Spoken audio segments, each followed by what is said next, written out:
Do you feel paranoid, listener? Perhaps a bit unwell in the brain area? Do you feel like there's constantly someone watching you?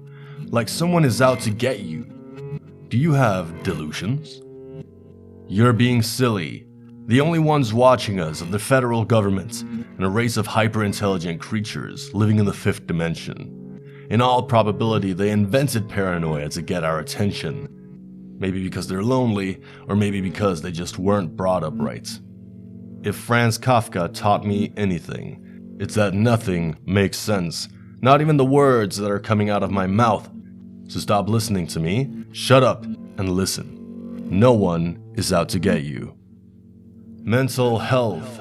What even is it anyway?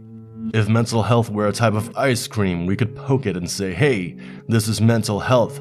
But like spiritualism and world peace, it doesn't exist and never will.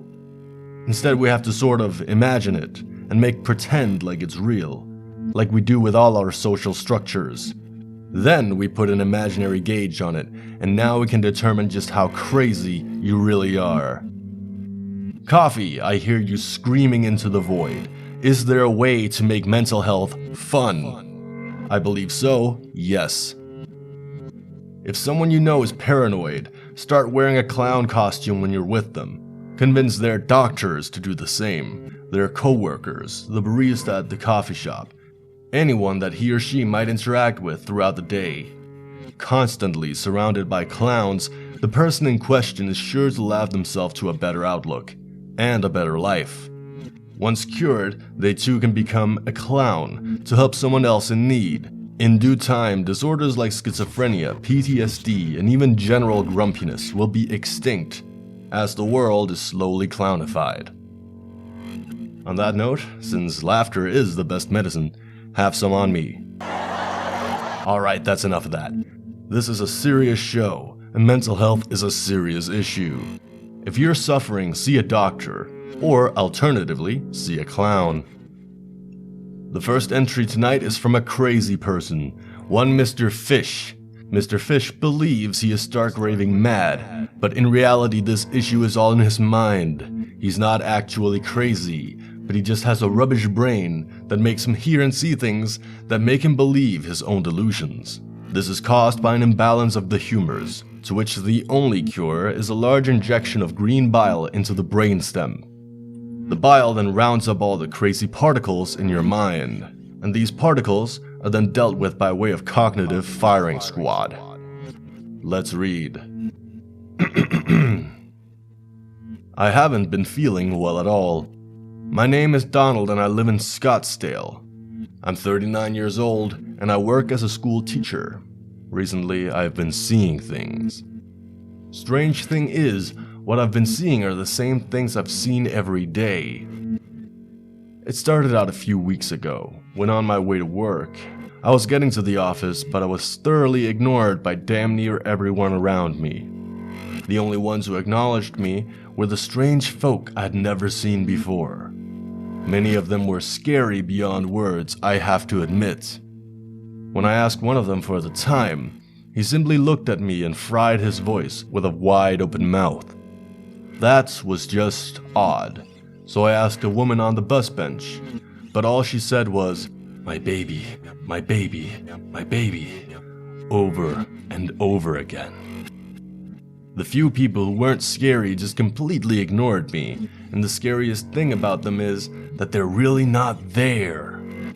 I just yesterday put my hand through the head of one of my coworkers, Karen, and she didn't even notice. It's like they're made of vapors of some kind, or maybe they're holograms. I don't know at this point, but I know I'm unwell. I tried to admit myself to the hospital, but they too ignored me. Even as I snuck myself inside, the only people who noticed my presence were the other patients. They stared at me, screaming and ran away as they saw me. It makes sense, though. Crazy recognizes crazy. When they see me, they know I'm unwell, and they run for their lives from the crazy person. I'm gonna stop this story right here because I know what's going on. Mr. Fish, stop being silly. You're not crazy, you're just dead. I know a dead man's handwriting when I see it, and this is it. I have to apologize. Mental health is serious, and that was just silly. I encourage anyone who is struggling with mental health to seek help from a trained professional. The mind is a maelstrom. Our second contribution today is from a very special writer. This writer is wholly unaware of having written. I am privy to certain information such as the source of this writing, from the neurons in a small sample of organic matter collected many years ago. To whom does this tissue belong? Well, that is something I know, but something you will never know, listener. Now, on to the submission. I didn't realize it was time to go until after the time had passed. We'd been sitting in that room for what felt like hours, but I know it had only been 23 minutes. I know because I checked my watch. My watch, though nothing opulent, was in time with the atomic clock. The precision of this timepiece is a small point of pride to me. What more can a man hope for than to know exactly what time it is? At the 7-minute 33-second mark, I was filling out a form. Number 2 pencil, small ovals on the page. It reminds me of all the scantrons I filled out back when I was in school. This time, though, there wasn't a tidy set of desks. There weren't cheery decorations on the wall. This time, there were stranger circumstances. This time, I was among a group of men and women who, purportedly, were a cut above average. Looking at them, I could tell that they felt they were something fancy. Slanesh's gift to the people or some such. I don't know. It's hard to say exactly since we're dressed in matching gowns and stripped of almost all personal items. Jewelry was allowed to stay. I think the concentration of the metal didn't suit our handlers, so they preferred to leave it be. This worked out because I would have been hard-pressed to relinquish my wristwatch. Glory be, she kept time like a doll. At the 12-minute 12-second mark, we were finishing the tests. I was the third one done. Not secretariat by any stretch of the imagination, but definitely nothing to be ashamed of. To submit our tests, we had to send them through a thin slot in the wall ahead of us. Aside from the slot, the only other demarcation on the vertical surfaces of the room was the door through which we had entered. I don't think the room had corners, but it definitely wasn't perfectly round. Maybe it was some sort of smoothed out hexagon. I'd heard that the docents didn't much like corners, and they weren't hot on the idea of decor, and my trip into the testing center proved as much. When you can't see the sun, it gets hard to tell when time happens. When the days are drained away into a series of movements of hands on the face of a miniature clock, you tend to get a little funny. I couldn't help but wonder if I wasn't living through the same day over and over.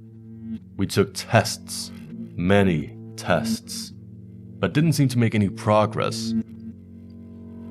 At the 19-minute 10-second mark, we were practicing the movements. The final instructions on the tests were a series of movements. This part was the most difficult, because the seats were arranged in such a way as to prevent these movements. The whole affair became one of broken personal boundaries and sharp bruises. If we could have pushed the seats to the edges of the room, we might have been able to do such movements without injury, but the seats were all firmly affixed to the floor. One guy got so sick of accidentally hitting his knee on his seat, he kicked it and tried to tear it off the ground. That was the last time we saw him in the testing facility. He returned to his dorm at the end of the day, but never emerged. Maybe he's still in there. At the 20-minute 2-second mark, the testing was officially over. Normally the door would slide open, vanishing into a recess in the wall, and we would file out. Today, however, a woman simply labeled 62-M.9 had not finished the test. She was murmuring something, but I couldn't make sense of it. Now this is when time gets weird. This is when I really trust my little wristwatch. 62-M.9 went from murmuring to chanting. Her chanting was rhythmic and woke something within me I was unaware existed. I soon found myself chanting with her. Odo Shedora, Tano Odo Shedora Tano. Over and over we chanted. Our voices grew so loud together, the building began to shiver around us. What was this? Was this what we needed to do to return the sun to the sky? Did the eternal night fear our dreams? Did the keepers fear our freedom? I could see the walls dissolving around us. I saw the keepers fleeing into the night. Small moths set after stars.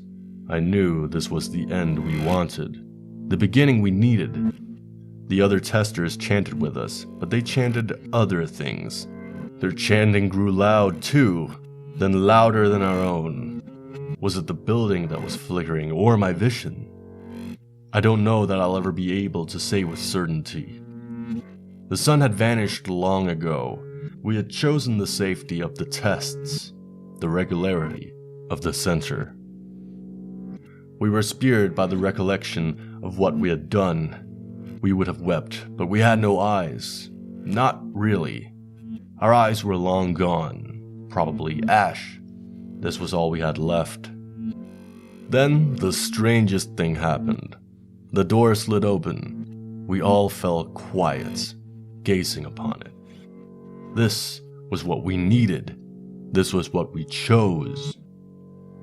At the 23-minute 49-second mark, we filed out of the room. Well, wasn't that a fun story, listener? I would be very curious, very curious about the events detailed in this letter, if I didn't already know what happened. Would you like to know what happened? I could tell you the whole story, but that would take hours.